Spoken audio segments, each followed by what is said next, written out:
नमस्कार, आपका स्वागत है। एक बार गरुड़ जी ने भगवान श्री कृष्ण से पूछा, मनुष्य का जन्म कैसे होता है? उसके शरीर के अंगों का निर्माण कैसे होता है? उसके शरीर में आत्मा कब प्रवेश करती है? काम, क्रोध, भय आदि प्रकार के भाव उसके अंदर कैसे उत्पन्न होते हैं? हे ऋषिकेश, कृपया आप मुझे बताएं, मनुष्य के बालक का जन्म कैसे होता है? उत्तर में भगवान श्री कृष्ण ने मनुष्यों के जन्म का वर्णन किया है। आइए जान लेते हैं। पर उससे पहले दोस्तों, अगर आप इस चैनल पर नए हैं तो इसे सब्सक्राइब जरूर करें। साथ ही वीडियो को लाइक करें और कमेंट में जय श्री कृष्ण अवश्य लिखें। श्री कृष्ण कहते हैं, हे गरुड़, कोश के निर्माण की परम गोपनीय प्रक्रिया को मैं कहता हूँ। इसके जानने मात्र से व्यक्ति सर्वज्ञ हो जाता है। श्री कृष्ण कहते हैं, ऋतुकाल में 4 दिन तक स्त्रियों के साथ शारीरिक संबंध नहीं बनाना चाहिए। प्राचीन काल में वृत्रासुर की हत्या करने पर इंद्रदेव को ब्रह्महत्या का पाप लगा था। इसीलिए ब्रह्मदेव ने इस पाप के 1/4 भाग को निकालकर संसार का पोषण करने वाली स्त्रियों को दे दिया था। इसी कारण से ऋतुकाल के 4 दिन तक स्त्रियां अपवित्र मानी जाती है। इसीलिए इस समय पर स्त्री संबंध होने पर जिस संतान की उत्पत्ति होती है वह दुराचारी बनती है। संबंध बनाते समय माता पिता के चित्त में जैसी कल्पना होती है वैसे ही बालक का गर्भ में जन्म होता है। युग्म तिथि वाली रात्रि में सहवास करने पर पुत्र का जन्म होता है और अयुग्म तिथियों वाली रात्रि में सहवास करने पर कन्या का जन्म होता है। किसी भी स्त्री और पुरुष को ऋतुकाल के पहले सप्ताह को छोड़कर दूसरे सप्ताह में सहवास करना अधिक शुभ होता है। स्त्रियों का ऋतुकाल 16 रात्रि का होता है। यदि 14वीं रात्रि में गर्भ धारण की क्रिया होती है तो इस गर्भ से गुणवान, बुद्धिमान तथा धर्मनिष्ठ पुत्र का जन्म होता है। किंतु यह रात्रि सामान्य लोगों को प्राप्त होना संभव नहीं है। सामान्यतः स्त्रियों में गर्भ की उत्पत्ति 8वीं रात्रि के मध्य में ही हो जाती है। ऋतुकाल के 5वें दिन किसी भी स्त्री को कड़वा, तीखा और उष्ण भोजन का त्याग कर देना चाहिए और केवल मधुर भोजन ग्रहण करना चाहिए, क्योंकि स्त्री को कोख औषधि पात्र है और पुरुष का बीज अमृत तुल्य है। स्त्री की कोख में बीज का वपन करके पुरुष सम्यक फल को प्राप्त कर सकता है। आइए अब जानते हैं गर्भ में बालक की उत्पत्ति कैसे होती है।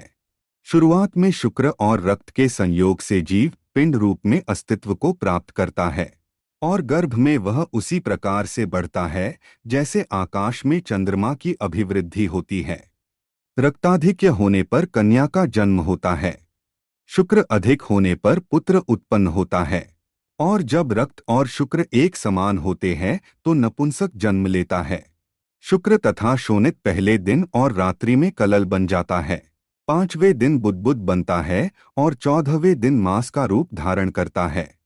वह आगे 20 दिन तक पिंड के रूप में बढ़ता है। उसके बाद 25वें दिन उसमें शक्ति और पुष्टता आ जाती है। 1 महीना पूर्ण हो जाने पर वह पंचतत्वों से युक्त हो जाता है। फिर दूसरे महीने में इस जीव के शरीर पर त्वचा और मेदा निर्माण होती है। तीसरे महीने में उसके शरीर में मज्जा और अस्थियों का निर्माण हो जाता है। चौथे महीने में उसके केश उगने लगते हैं। 5वें महीने में कान, नाक तथा वक्षस्थल का निर्माण होता है। उसके बाद 6ठे महीने में कंठ और उदर का निर्माण होता है। 7वें महीने में गुह्य आदि भाग और 8वें महीने में वह सभी अंगों से पूर्ण हो जाता है। 8वें महीने में ही वह जीव माता के गर्भ में बार बार चलने लगता है और 9वें महीने में इस शिशु का ओज गुण परिपक्व हो जाता है। उसके बाद गर्भवास का काल समाप्त हो जाने पर वह शिशु गर्भ से बाहर निकलने का प्रयास करता है। वह चाहे कन्या हो अथवा पुत्र हो अथवा चाहे नपुंसक हो, उसका जन्म हो जाता है। वायु जीव को गर्भ से बाहर निकालता है। इस समय उसके दोनों पैर ऊपर और मुख नीचे रहता है। 9 महीनों तक गर्भ में रहने वाला जीव धीरे धीरे बढ़ता है। माता के द्वारा ग्रहण किए गए अन्न से उस जीव के शरीर की हड्डियां पुष्ट होती है। मां के गर्भ में बढ़ते समय उसे अपने पूर्व जन्म की स्मृतियां याद आने लगती है और उन्हीं यादों के कारण वह दुखी हो जाता है। वह पीड़ा का अनुभव करता है और गर्भ में ही इधर उधर घूमने लगता है। वह गर्भ में यह सोचने लगता है कि बाहर संसार में जाने पर मैं फिर से ऐसा कोई काम नहीं करूंगा जिससे कि मुझे फिर से मनुष्य रूप में जन्म लेना पड़े। ऐसा सोचकर वह अपने सैकड़ों पूर्व जन्मों का स्मरण करता है। माता के गर्भ में पल रहा शिशु भगवान से कहता है कि मैं इस गर्भ से अलग होने की इच्छा नहीं करता, क्योंकि बाहर जाने पर पाप कर्म करने पड़ते हैं जिससे नरक आदि प्राप्त होते हैं। और फिर वह अधोमुख होकर गर्भ से बाहर निकलता है। बाहर निकलते ही वह दुखी होता है। वह रोते हुए विलाप करता हुआ गर्भ से बाहर आता है। उस समय इस जीव को असह्य कष्ट देने वाली मूर्छा आ जाती है, किंतु कुछ ही क्षणों में वह पुनः चेतना में आ जाता है। वायु के स्पर्श से उसे सुख की अनुभूति होती है। तत्पश्चात संसार को मोहित करने वाली भगवान विष्णु की माया उसके ऊपर अपना प्रभाव जमा लेती है। उस माया के प्रभाव से वह संपूर्ण ज्ञान भूल जाता है। वह अपने सभी पूर्व जन्मों के बारे में भूल जाता है। इस ज्ञान के नष्ट हो जाने के कारण वह बाल भाव को प्राप्त करता है।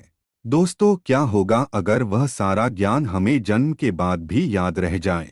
उम्मीद है आपको यह जानकारी अच्छी लगी होगी। वीडियो को लाइक जरूर करें, कमेंट में जय श्री कृष्ण लिखना ना भूले, साथ ही चैनल को सब्सक्राइब जरूर करें। आप सभी का धन्यवाद।